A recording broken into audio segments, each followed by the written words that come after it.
On a sequence, dialogue, the answer to all your burning questions. Awesome. Look at the window. Oh, goodness. It's opened up, man. It's just liquid sunshine, right? Our cars are getting a very good wash today. So welcome to Lafayette, and thank you for being here. And how about we kick it off a little background about yourselves, and we'll get to some Q&A. How's that sound? Sounds cool. My name is Paul Blake. Thank you so much for coming, you guys, to Lafayette. I've never been here before. It seems a cool county, a cool town. So I'm looking forward to eating a few shrimps and Cajun food a bit later on, and then I'll probably throw up, but not to worry. I played a character called Greedo in the very first Star Wars movie called A New Hope, and I didn't last very long. I don't think I was a very good assassin. I had terrible eyesight problems, so it wasn't the best first job to do. Anyway, that's my name, and I hope to speak to you all individually a little bit later on, and I'll tell you a bit more about myself after my good friend Dickey Beer here has chatted to you. Well, I'm Dickey Beer. I played only 6 roles in 6 different parts in Return of the Jedi. One of them was Boba Fett, and I think that's probably the main reason why I'm here. No. You do some amazing stunts too, though. Yeah, well, you know, that's part of my job. So, Right on. nothing special. No, there's something special you do because you had that really cool company with the vehicles and you do stuff with stunts, right? Correct? What? You do with the vehicles, right? Don't you have like that company that does stunt vehicles and things? Yes, that's a different thing. Nothing to do with what we do here. Yeah, but you're awesome, nonetheless. Who's got the first question? Who has got the first question? Everybody with a question. Everybody with a question. I like your enthusiasm. On to you. Hi, what's your name? Mitchell. Pineville, Louisiana. Hi, Mitchell. Hi. In Star Wars canonically, did Boba Fett survive that Sarlacc pit? Did I get out of the solid pit? Yeah, did you get out? Yes, I'm here, and I'm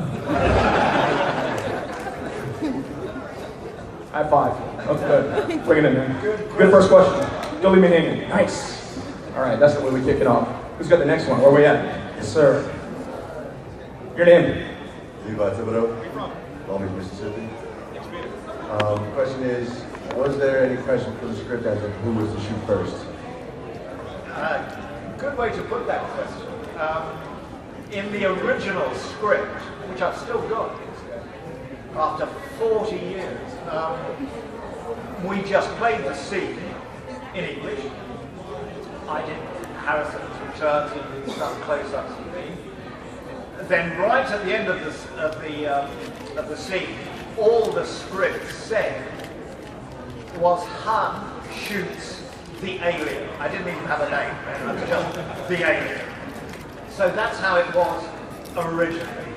And I think, kind of, that's how it should have remained. But I know everybody has an opinion on this, not least of all George.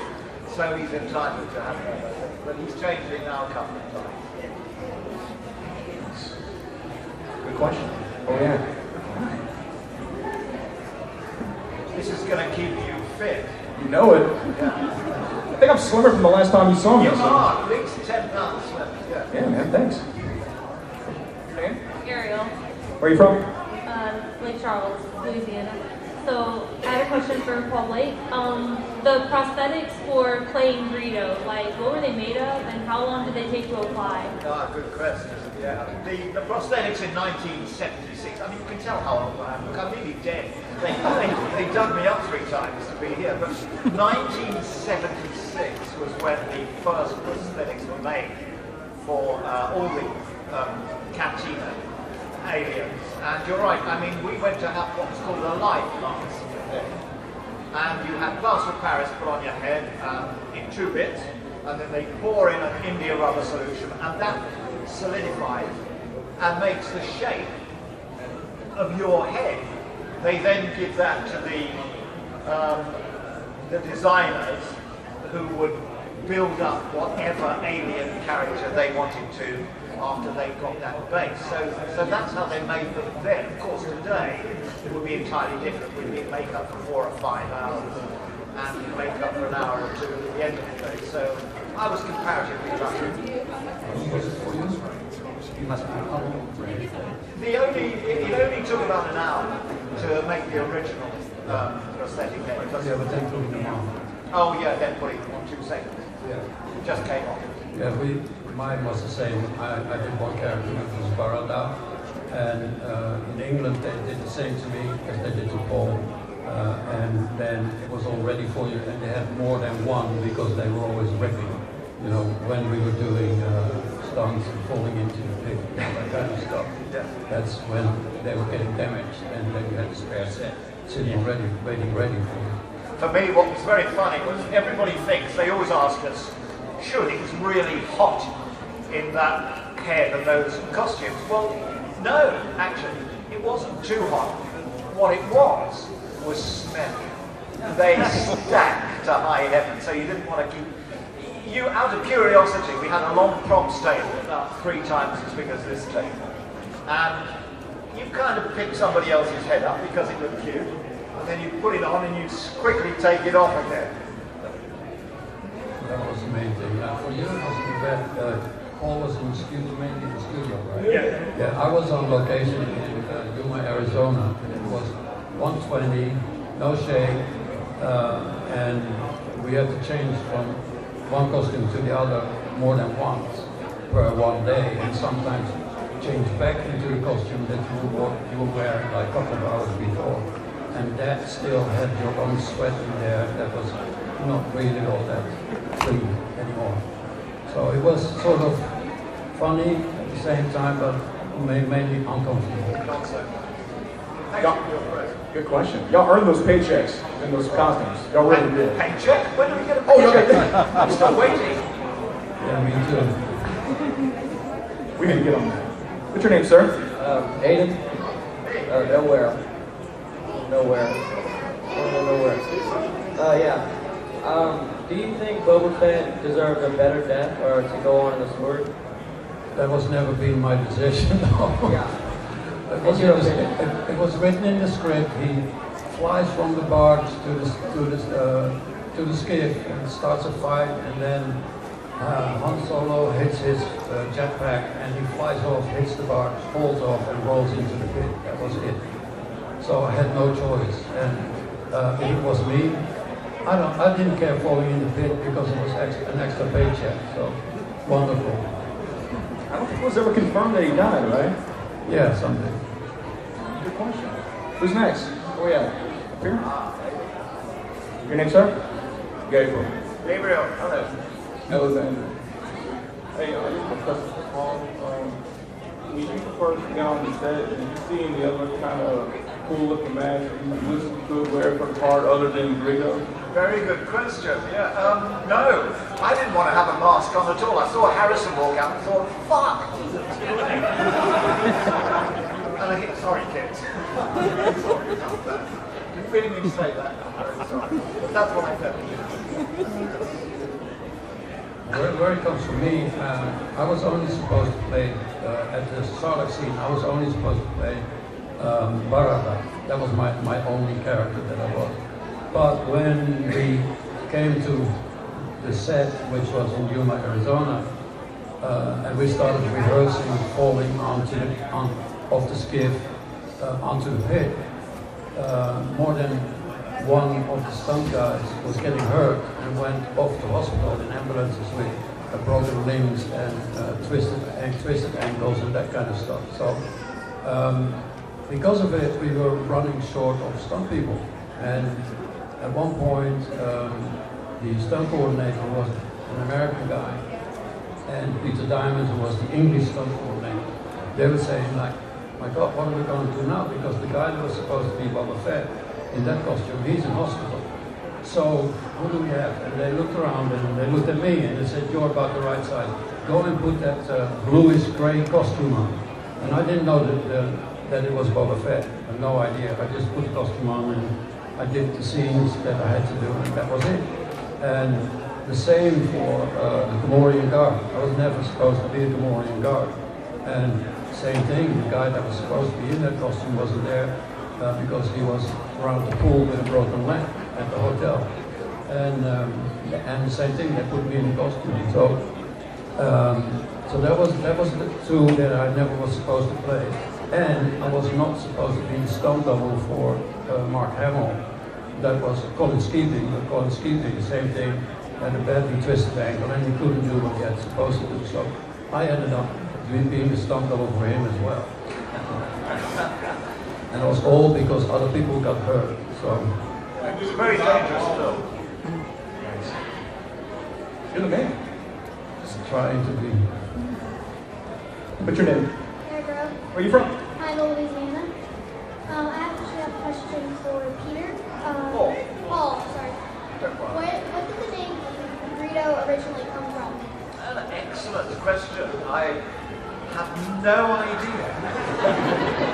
I think George Lucas had come to the end of his tether by the time he had to name aliens, because there were so many in the Cantina bar. And I remember seeing my script. I know how Greedo came to look like he did, because again, the costume designer and the model had made so many other heads. He really didn't know what to do when it came to my little scene. But the night before, he'd watched a lot of television, and an advert came on for bird's eye peas, and there was a bouncing pea. And that's where he got the idea for my head. Never forgive him. Thank you, that's an excellent question. Sorry I can't be any more helpful about that. You weren't asking for a raise and to George, and George was like, oh, Greedo, greedy, you know, like you weren't doing that. That was the main joke, you know, sorry. All right. Your name, sir? Dustin Hodges. I'm from Baton Rouge, Louisiana. And my question is for Dave. Is Boba Fett's ship just kind of sitting there? Like, because you know how the barge blew up and Luke and R2 left in the X-Wing and everyone else left in the Falcon. Well, Boba Fett never really moved. He just kind of died, I guess, but we don't really know if he survived the Starlight Day, right? So is this Slave 100%? You think it was just chilling? Just chilling in the hangar, like, you know? Honestly, I have no idea. But you know, his role was not all that big. So, to be honest, I don't understand why he became such a popular character in the movies. Because if you look at it, it's really like that small. He didn't do much compared to all the others, and so I'm actually honored that he became that famous, that well-liked. I think it was partly because the image of Boba Fett was so cool. Even with the ragged costume and the helmet and the gun, I think the image is so brilliant, one of the best Star Wars images there is. And I think that had a lot to do with it. Incidentally, Boba Fett, who, with Greedo, there was a bit of friction between Boba Fett and Greedo originally, because they went to the same assassin college. But Greedo was very pleased when Boba Fett died because I got shot.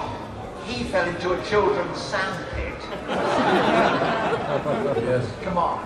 You know what was funny about falling into the pit? I fell into it as more than one character. One of them was Boba Fett, but I fell in it several times, probably in total about 15 or 20 times that I had to go in that pit. And inside the pit was an airbag, which was the catcher. But the airbag, they put it in a square room, in a square box, really. And that was the center of the set, and around the set, underneath the set, was where all the base camp was, the trailers and the kitchen and the wardrobe and makeup trailers, and everything was all underneath the set. And in the center of it was this little room with the airbag in it, and that was what we were falling in. Now, the falling in was one thing, because it was a very small hole. It was only 10 feet wide, and it was all made out of solid timber. So if you would hit it, it would hurt, or you get hurt.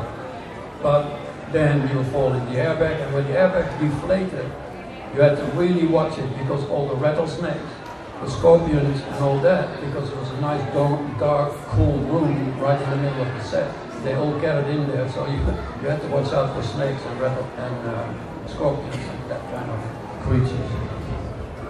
That was the fun part about that, falling into the pit. You're definitely not a fan of sand, I bet. No, I don't mind, but you know, as I said, it was fun falling in there. You said like over six times? Like how many times you fell in there? Probably about 15, 20 times, somewhere around there. Oh, damn. Got another question here? Morty from Rick and Morty. What's your name, sir? Connor LaBeouf, Eunice, Louisiana. My question is, what was it like working with Harrison Ford? What was it like working with Harrison Ford? Terrible. He was an awful man. No, he was pretty cool. You kind of got to remember it was his first film, so a lot of pressure rested on his shoulders. I mean, he'd done a little bit in American Graffiti, so this really was a sort of major breakthrough for Harrison.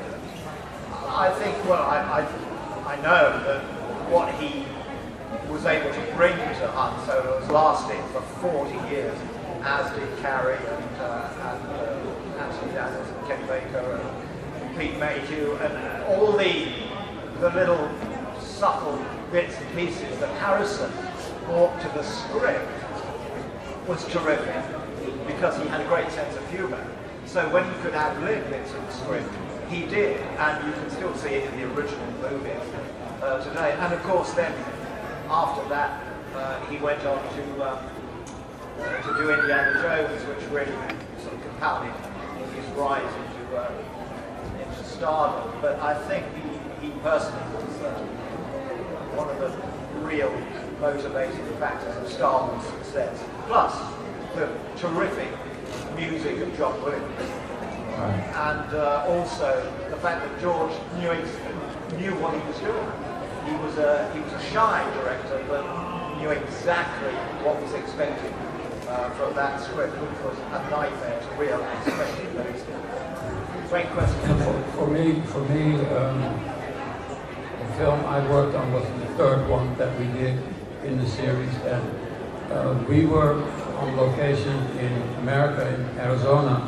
And the whole crew, including all the cast, including Harrison Ford, Mark Hamill, Carrie Fisher, Peter Mayhew, R2-D2, everybody there, we were all staying in the same hotel. So there was no difference between crew and cast or stars, as you call it. We were one big family. Nowadays it's totally different, but in those days it was one big family, all staying in the same hotel, all staying eating in the same restaurants. And more than one night was it a bunch of the stunt guys and Carrie Fisher and Harrison Ford, we would all go out together and have some fun, you know, that's how it was in those days. Nowadays, you won't have that anymore. Good question, thank you. Your name? Maddie. Lafayette. Okay, so since y'all both wear masks, do y'all like having the privacy of not being recognized, or would y'all rather be like, hey, that's Boba Fett? That's a question for me?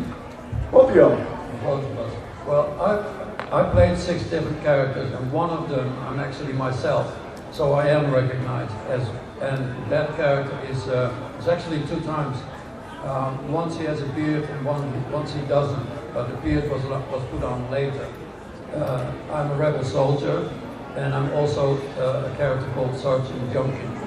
And it's both the same character, same costume, same everything, except for on the cards, they put a beard on one of them.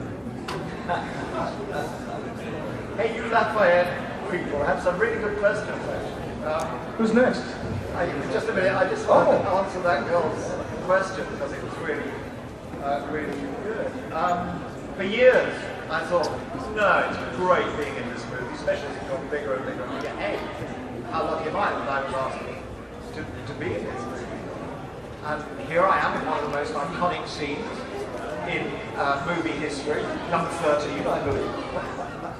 And Then one day I turned around and thought, hell no! There I am in a mask. Harrison goes on to be the biggest star of history. And there I am in a major scene. Only joking, no, it was a fantastic thing to be with him. So, but in hindsight, maybe. The good thing about the masks is that's the reason why I could play all these roles, because nobody knew who was behind it. So that gave me a lot more work on it. Let's go to the next one. You got one? Your name?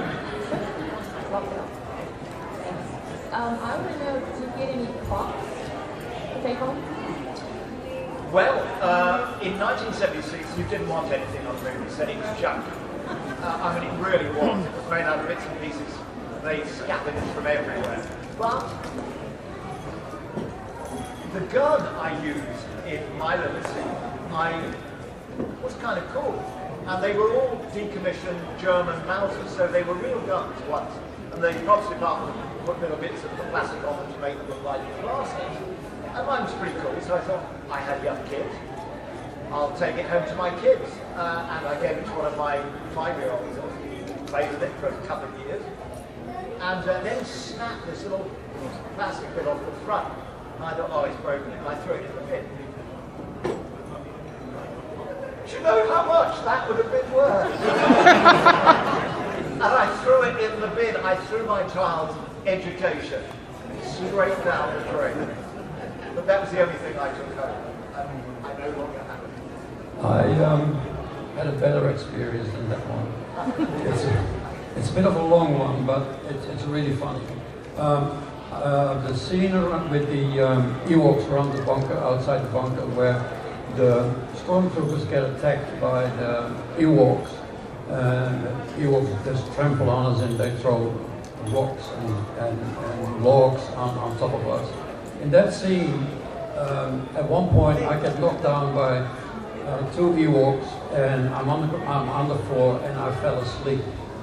And the reason why I fell asleep is the night before, Harrison, Carrie, and a bunch of the stunt guys, we had a party and we had a few too many to drink.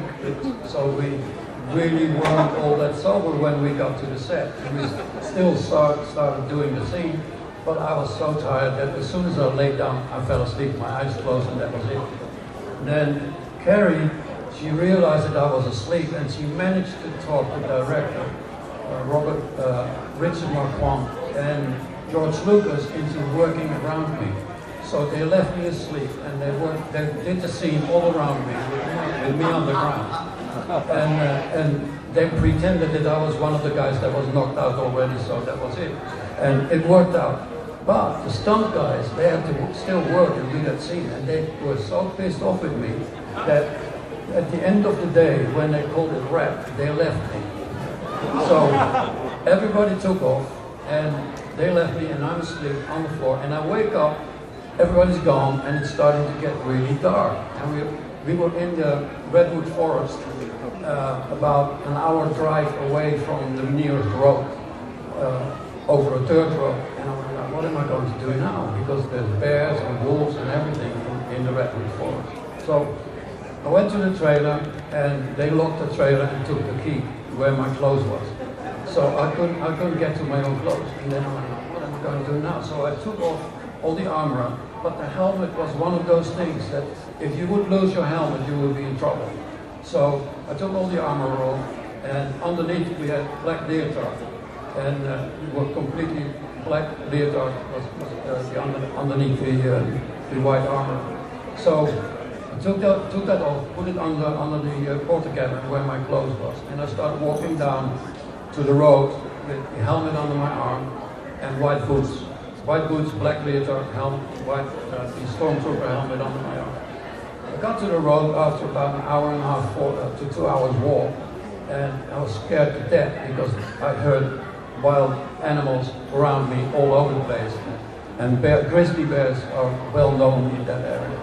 Anyway, I get to the road, and here I am, standing in my black leotard with my helmet under my arm, in my white boots, trying to hitchhike to the hotel. Every car that came towards me, you could see them coming towards me and then avoiding me, making a wide turn around me.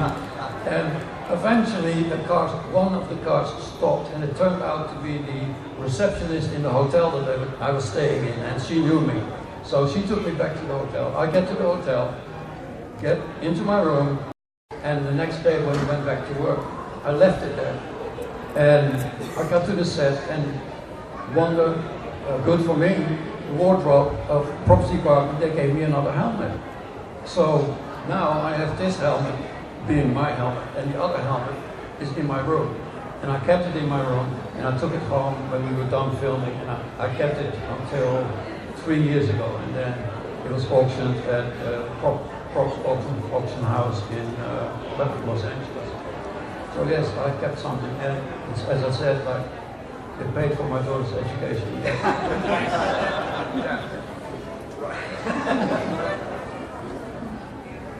Any more? Got another question over here?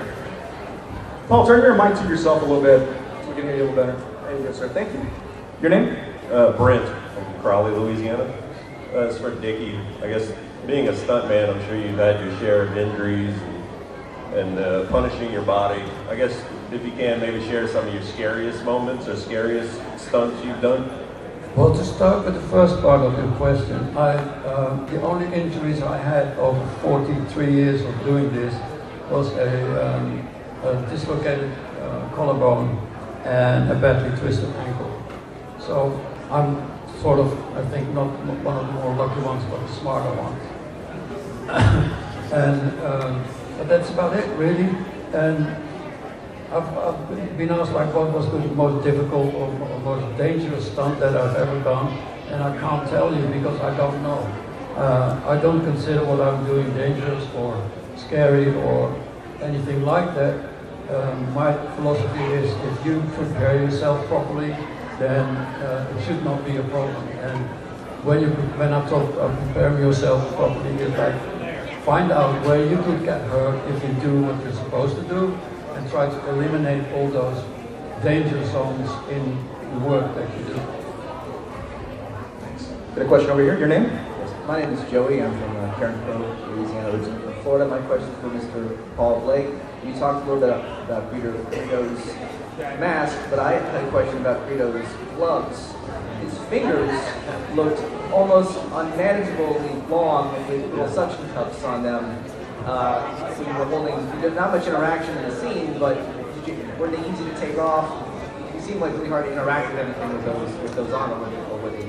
Yeah, they were gardening gloves originally, and the props department had put these elongated fingers on them with little suckers on the end.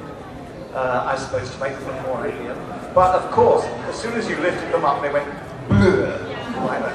Blur, blur everywhere. So trying to pick the gun up, just picking it up was difficult enough. And in fact, you had to use your other hand to pull the finger through, so you could hold it and hold the trigger. So Greedo never stood a chance anyway, even had he been allowed to shoot first. But yes, they were little gardening gloves that were then extended. They did have various other options. I think we had some very big, heavy gloves to begin with, but they, again, were just too unmanageable. So George decided that the gardening gloves with the fingers looked more alien. But yeah, very difficult to use. And poor old Greedo suffered for it, I think. I have a funny story about similar to this. When I was playing the Gamorrean Guard on the barge, and where I get knocked out by Mark Hamill, by Luke Skywalker. The Gamorrean Guard was a huge suit, and the arms were extended. So you had little rings on your fingers, and the arms were about that much longer than your normal arms. So with the little rings, you were manipulating the fingers. And the head itself was big, and you put it on, and your mouth was about there, so you were rebreathing your own air. That's why you had to take it off every 2 minutes or something like that, to just get some air in there. Or they would put a little fan in front of your face and blowing air in. So when we did that scene where he knocks me down, it's like an action, and I walk over, I try to knock him down, he knocks me down, I go bang on the deck, the scene is done, it's cut, and then 3 guys had to come in and pick me up and put me back on my feet again, because I couldn't get up myself because of the extended arms and because of the hugeness of this suit. And so we did scene 1, take 1, bang, I'm on the floor, 3 guys come in, get up. Do take 2, bang, I'm on the floor, and there's a cut, and 3 guys come in, they pick me up. We do it the 3rd time, and bang, I'm on the floor, and there was a cut and lunch. And when you call lunch on a film set, that is special, because you will see everybody run as fast as they can to where the kitchen is, because they don't want to be the last one in the queue or in the line to get their food. Including the 3 guys that were supposed to pick me up. They went for lunch. So I'm left on the floor. And nobody realized that I was still there. Next thing I don't know, is I passed out. I'm done, because I was reading my own air. I passed out. The next thing I do know is my helmet is off, I wake up, and Carrie Fisher is slapping me in the face.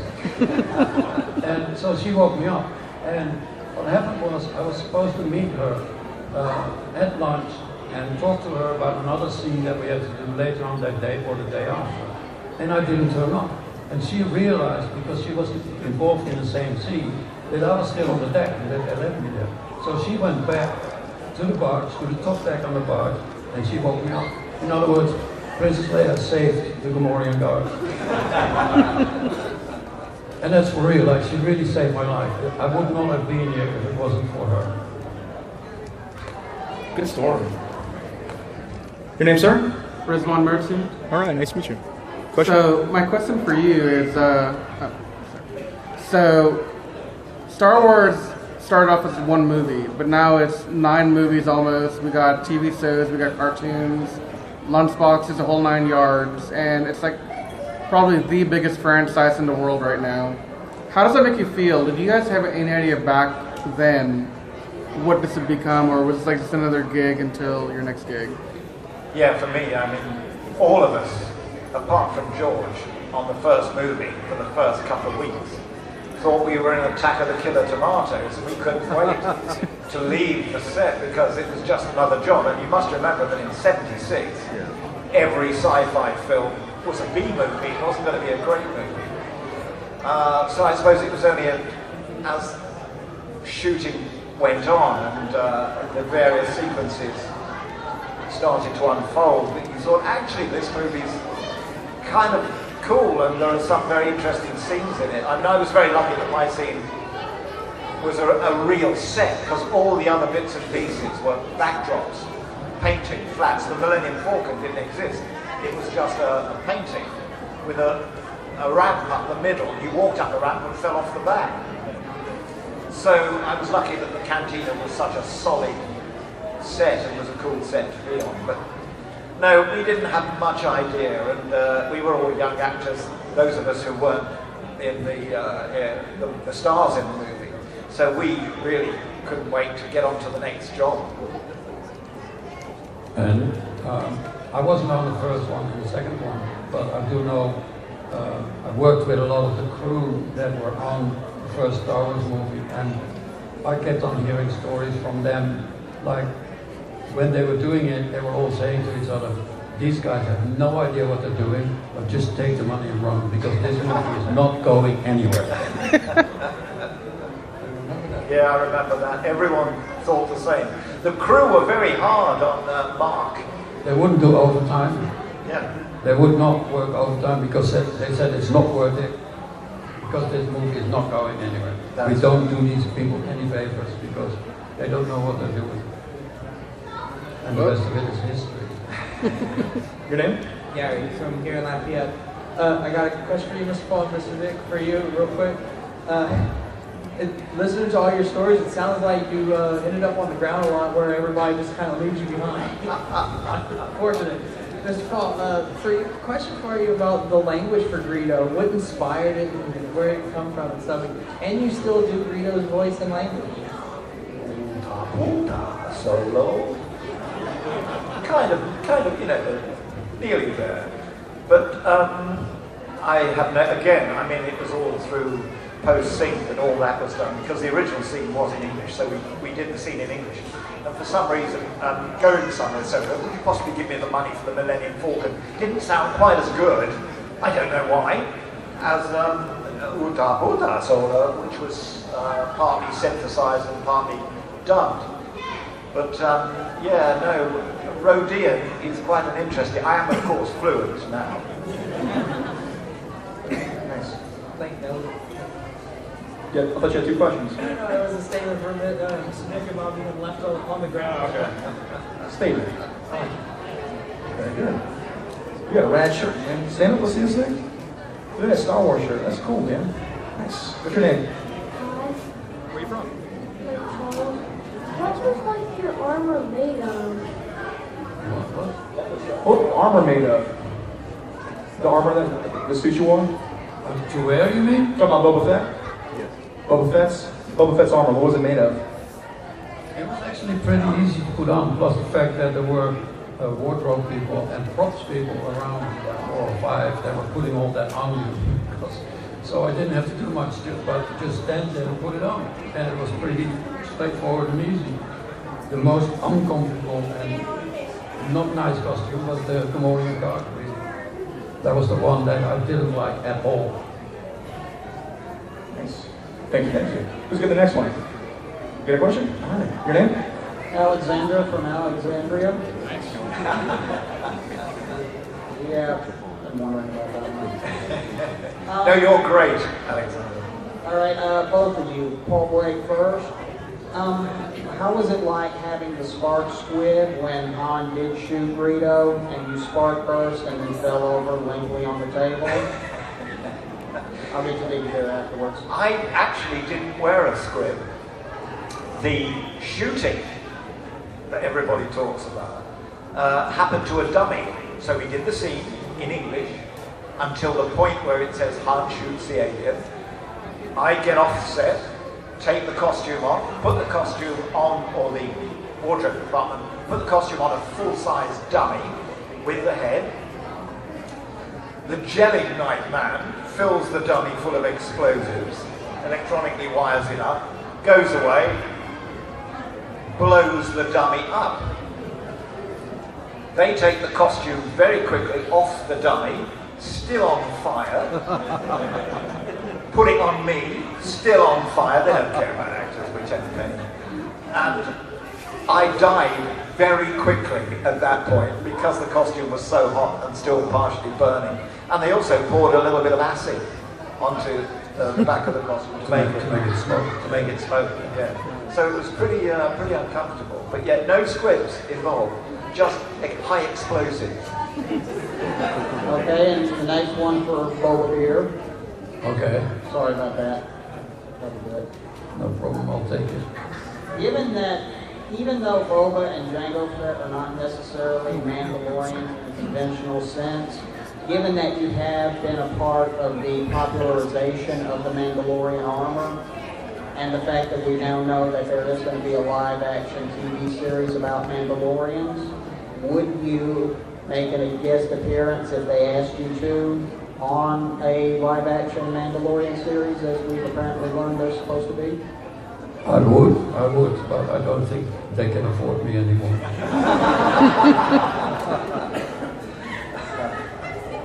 Nice, good questions. Thank you. Got time for one more? Where are we at? Who's got the last one?